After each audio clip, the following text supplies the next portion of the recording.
আজকের গল্প পাঠের আসরে আপনাকে স্বাগতম। আমার আজকের নিবেদন সৈয়দ ওয়ালিউল্লাহর লেখা ছোট গল্প পথ বেঁধে দিল। প্রথম শ্রেণীর একটা ছোট কামরা।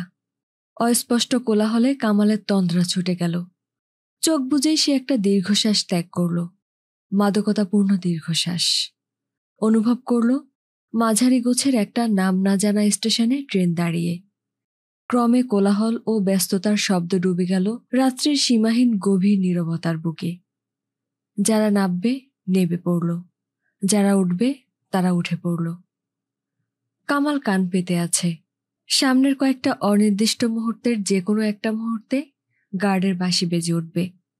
তার সুরের তীক্ষ্ণতা ক্ষণিকের জন্য ভরে তুলবে কালো নিষ্কম্প আকাশ, মায়াময় রহস্যময় করে তুলবে তন্দ্রাচ্ছন্ন যাত্রীদের আধজাগা কান, আর গাড়িতে আনবে চাঞ্চল্য ও গতি। কিন্তু হঠাৎ কামালের অপেক্ষমান কান দুটি সচকিত হয়ে উঠল দরজা খোলা দ্রুত হ্যাঁচকা শব্দে। কয়েকটা মৃদু অথচ ক্ষিপ্র পায়ের শব্দ। মনে হলো কে যেন তার কামরায় উঠে দাঁড়িয়েছে। তারপর দাঁড়িয়ে থাকার নিস্তব্ধতা। এবার কামালকে চোখ খুলতে হলো এবং বিস্মিত হয়ে সে দেখল দরজার প্রান্তে দাঁড়িয়ে এক তরুণী। তার পাতলা সুঠামো দেহ জড়িয়ে লতিয়ে উঠেছে একটা অনুজ্জ্বল অথচ আকর্ষণীয় রঙের শাড়ি। সাধারণ ব্লাউজটাতে গায়ের রং, পায়ে ক্ষুদ্র হিলযুক্ত মসৃণ সাদা জুতো, মাথার চুল দুপাশে এলোমেলো, সিঁথির দীর্ঘ রেখাটি শুভ্র ও উজ্জ্বল, দেহময় নিঃসঙ্গতার একাকিত্বের স্নিগ্ধতা। আর চোখ দুটি, কামাল বিস্মিত হয়ে দেখল, অসংযত, ভীত ও চঞ্চল। তরুণী বাঁ হাত দিয়ে টেনে দরজা বন্ধ করতেই ট্রেন ছেড়ে দিল। কামাল সোজা হয়ে বসল। মুখে সে কিছু বলল না, কিন্তু সমস্ত প্রশ্ন যেন তার স্থির চোখ দুটিতে পাঠ্য ও স্পষ্ট হয়ে উঠল। তরুণীর ঠোঁট একবার একটু নড়ল। পলকে কামরার চতুর্দিকে একবার দৃষ্টি নিক্ষেপ করে অস্ফুট কণ্ঠে বললেন, এ কামরায় শুধু আপনি একা? হ্যাঁ। কামাল ঈষৎ মাথা নাড়ল। প্রশ্নগুলো তার চোখে আরও স্পষ্টতর হয়ে উঠল। দেখুন, আজ রাতটার মতো আমি এই কামরায় থাকতে চাই। আপনার কোনো অসুবিধা হবে না তো? অসুবিধে? কামাল অবাক হয়ে হাসল। অসুবিধে কিসের? দুটি বেঞ্চ খালি। ওধারে জানালার পাশের বেঞ্চিতে তরুণী বসলেন। একটা স্বস্তির নিঃশ্বাস বেরিয়ে এসে তার চোখ দুটি স্বাভাবিক ও উজ্জ্বল করে তুলল, যেন জোর বাতাস বইল। আকাশে গুম হয়ে থাকা মেঘের দল মুহূর্তে উড়ে পালালো। কামালের মালপত্রের উপর তরুণী একবার হালকা চোখ বোলালেন, তারপর স্বাভাবিক দৃষ্টিতে কামালের ভাষাময় প্রশ্নময় চোখের পানে তাকালেন। তার রক্তিম ঠোঁট নড়ে উঠল। পাশের মহিলা কামরায় ছিলুম, একা, আলোর পাশে পোকা পর্যন্ত নেই। একা বলে ভয় করছিল? দ্রুত ভঙ্গিতে তরুণী মাথা হেলালেন। মনে হলো কে যেন জানালা দিয়ে উঁকি মারল। ভীষণ তার চেহারা। তার স্বচ্ছ চোখে স্পষ্টভাবে ভীষণতার ছায়া পড়ল। কামাল একটু হাসল। যখন ভীষণ চেহারা, ডাকাত নিশ্চয়ই হবে। কামরায় ঢুকেনি তো? তবে চিৎকার না করলেই হয়তো ঢুকে পড়ত না। জানালার বাইরে ঘনীভূত অন্ধকার। সেদিকে একবার তাকিয়ে কামাল বলল, আপনি চলে এলেন, ডাকাতের সুবিধে হলো। চুরি করতে আর বাধা দেবে না কেউ। মালপত্রের কথা বলছেন? হ্যাঁ। ওগুলো সে নেবে না। তবে কি নেবে? গলার ওই হার, হাতের ওই চুড়ি? এবার তরুণী উত্তর দিলেন না, শুধু মুখ টিপে হাসলেন, গূঢ় অর্থ চেপে। কামালও হাসল ওর মুখের পানের চেয়ে। বলল, বুঝেছি। কয়েক মিনিট স্তব্ধ নীরবতা প্রভুত্ব করল কামরার প্রতিটি কণায়, বিন্দুতে। তারপর কামাল মুখ তুলল, হেসে বলল, ডাকাতরা ডাকাতি করে পেটের দায়ে, ক্ষুধার তীব্র জ্বালায়।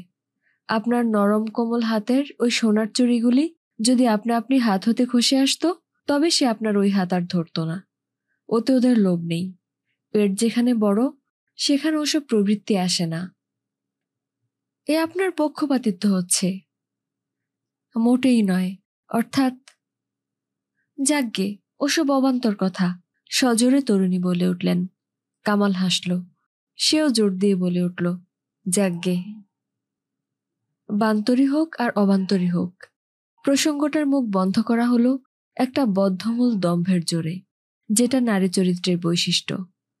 কয়েক মুহূর্ত র্যাকে ঝোলানো দোদুল্যমান কোটটির পানে অর্থহীন দৃষ্টিতে চেয়ে থেকে অকস্মাৎ কামাল তরুণীর পানে তাকালো। তরুণী তাকিয়েছিলেন বাইরের পানে, চিন্তায় ডুবে থাকার বড় বড় চোখ করে। কামাল তাকিয়েই রইল, দৃষ্টি সূক্ষ্ম করে এনে। তরুণীর বয়স যেন গোলাপের রঙিন পাপড়িতে দোল খাচ্ছে, তবু তারই মধ্যে জানাশোনার ছায়া রয়েছে। তবু চোখে মুখে অভিজ্ঞতার স্পষ্ট ছায়া থাকলেও মাঝে মাঝে যেন অনভিজ্ঞতার নতুনত্বের সারল্য উঁকিঝুঁকি মেরে ওঠে। এটা কামালকে আশান্বিত করল। কি দেখছেন? হঠাৎ ফিরে তাকিয়ে তরুণী প্রশ্ন করলেন। দুল, আপনার দুল জোড়া সুন্দর, আর্টিস্টিক। মোটেই নয়, তরুণী হাসলেন।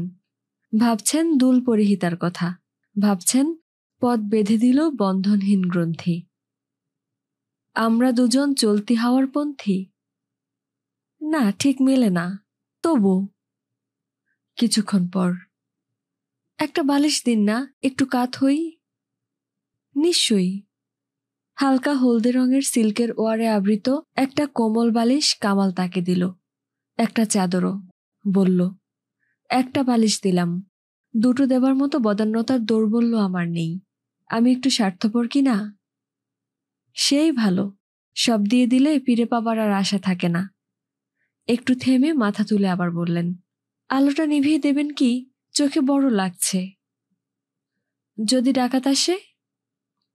হুম, স্বচ্ছ কণ্ঠে তরুণী উত্তর দিলেন। আপনি আছেন, ও আর আসবে না। ওপরেরটা নিভিয়ে আপনার মাথার কাছে এটা জেলে দিন না হয়।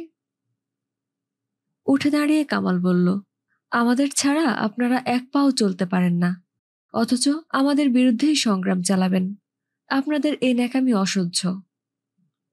এটা হলো ভালোবাসবার ও বাসাবার নবতম অভিনব পন্থা, বলে তরুণী হেসে উঠলেন উচ্চকণ্ঠে, যেন হাসির তীক্ষ্ণতার খোঁচায় খোঁচায় কথাটার গুরুত্ব ভেঙে হালকা করার চেষ্টা। উপরের দিকে দৃষ্টি নিবদ্ধ করে কামাল ভাবছিল। হঠাৎ প্রশ্ন করল, ঘুমোবেন?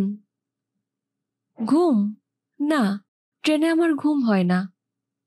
কিন্তু কামালের কাছে মনে হলো তরুণীটির কণ্ঠ এরই মধ্যে গাঢ় হয়ে উঠেছে। তবে কথা বলুন।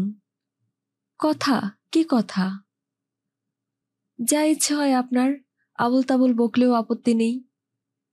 দাঁড়ান, ভাবি। তার কণ্ঠ নির্লিপ্ত। কয়েক মুহূর্ত পর কামাল মাথা তুলল, ডাকল, এই যে শুনছেন, ঘুমুলেন নাকি? তরুণীর মুখ ওপাশে ফেরানো, ক্ষীণকণ্ঠে উত্তর এলো, হুম। শব্দটা যেন দূর হতে ভেসে আসা। কামাল মাথাটা আরো উঠালো, দেখল ওর নিবিড়ভাবে বোঝা চোখের উপর যেন রাজ্যের ঘুম আচ্ছন্ন হয়ে রয়েছে। কামাল একটু হাসল, পায়ের কাছ থেকে চাদরটা টেনে গায়ে জড়াতে জড়াতে অস্ফুট কণ্ঠে বলল, বাহ, জায়গা চাই, বালিশ চাই, অন্ধকার চাই, এবার বোধহয় ঘুমিয়ে পড়েছিল। আচমকা কামাল জেগে উঠল। মনে হলো কে যেন হুমড়ি খেয়ে পড়ল তার দেহের উপর। একটা অস্ফুট আর্তনাদ। কে যেন তার ডান হাতটি দৃঢ়ভাবে চেপে ধরল। কে?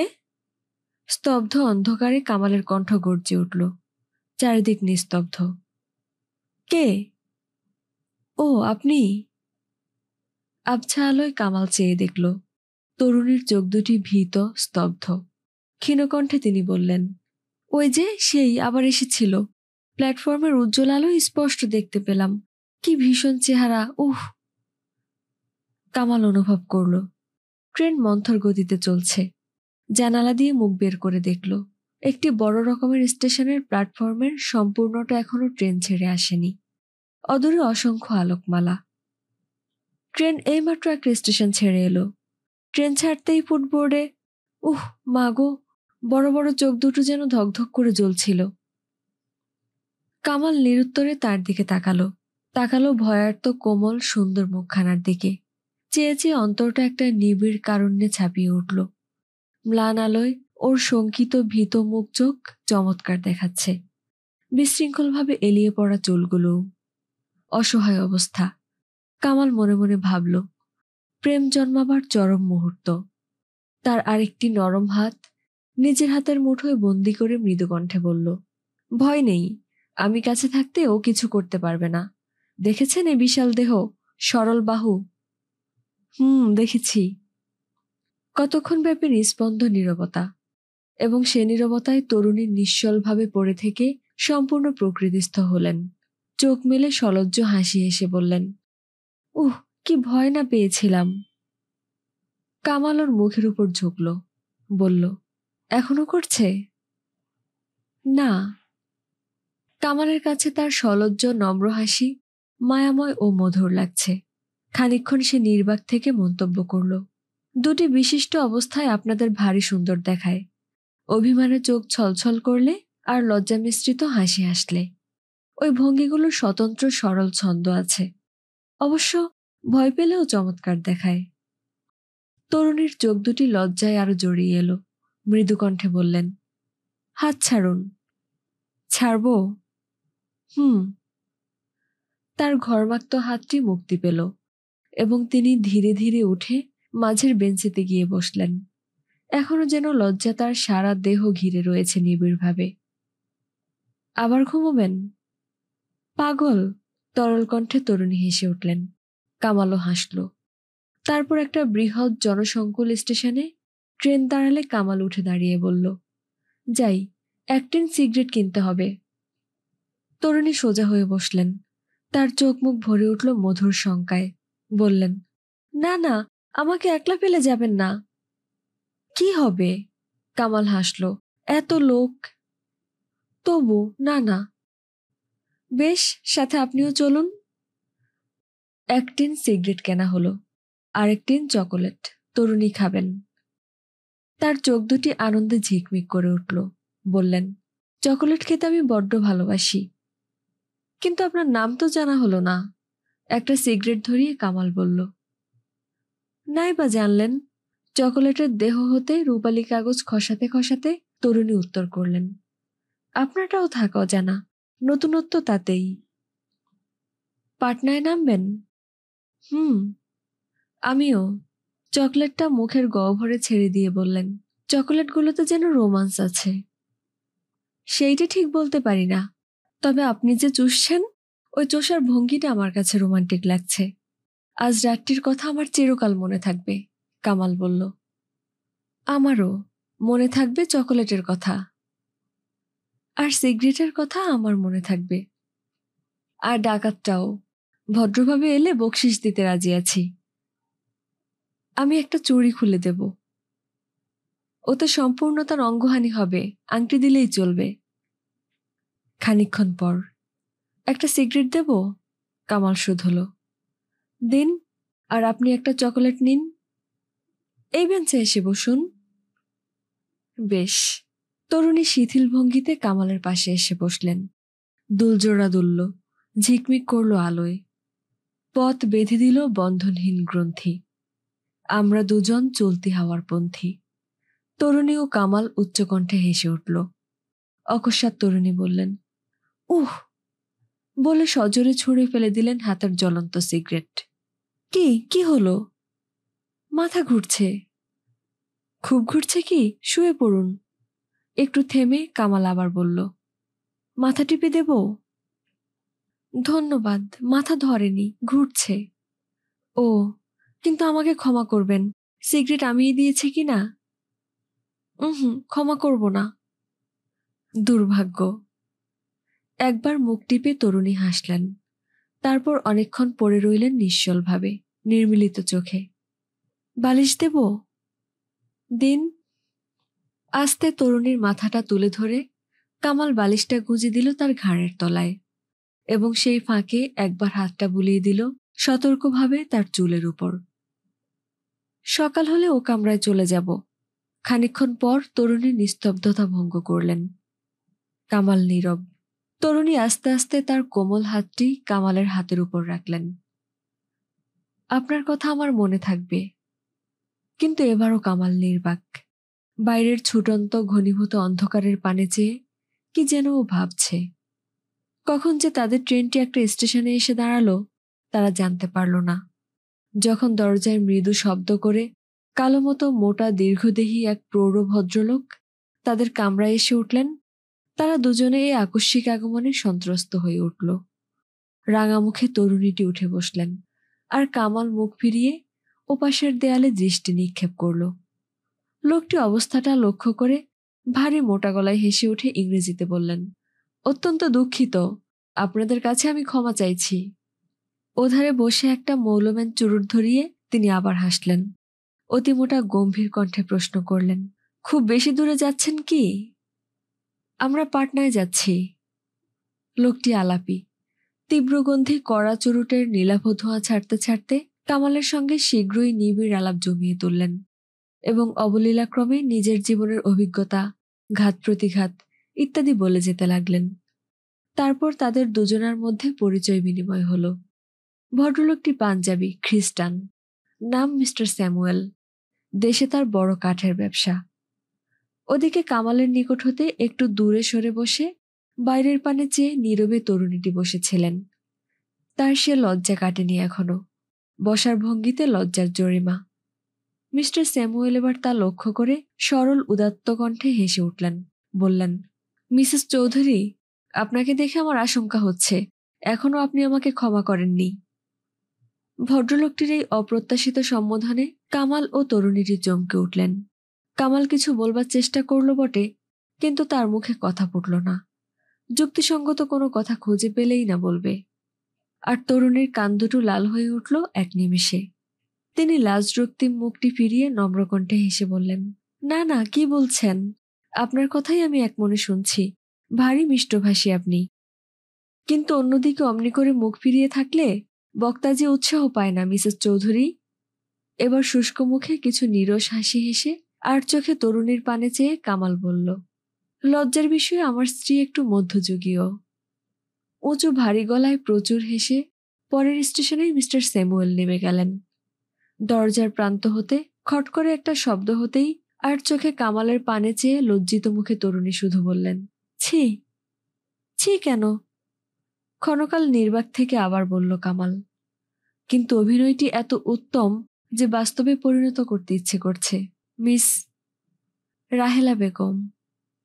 কিন্তু লজ্জায় তার মাথাটি নত হয়ে এলো। তবু জোর করে মুখ তুলে চেয়ে হেসে বললেন, যাহ, কি বলছেন মিস্টার কামাল চৌধুরী? কিছুক্ষণ পর একটা উচ্ছল আনন্দের আবেগে রাহেলার মুখ চোখ ঝলমল করছে। ক্ষণে ক্ষণে তিনি কামালের পানে চেয়ে অকারণে তরল মধুর কণ্ঠে হেসে উঠছেন। বাইরে তখন রাত্রির বুক তরল হয়ে আসছে। ঠান্ডা শীতল হাওয়া বইছে মৃদু মৃদু। একসময় রাহেলা উজ্জ্বল চোখে বললেন, ওই ডাকাতটা যদি আসে তো শুধু আংটি কেন, আমার সমস্ত অলংকার আমি দিয়ে দিতে রাজি আছি। আর মিস্টার স্যামুয়েলকে বিয়েতে দাওয়াত করে আমরা দুজনে একসঙ্গে ওর কাছে একটা চিঠি লিখব, কেমন? আজকের গল্প এই পর্যন্তই। ভালো লাগলে লাইক, কমেন্ট এবং সাবস্ক্রাইব করতে ভুলবেন না। আর অবশ্যই বইয়ের সঙ্গে থাকুন এবং ভালো থাকুন। ধন্যবাদ।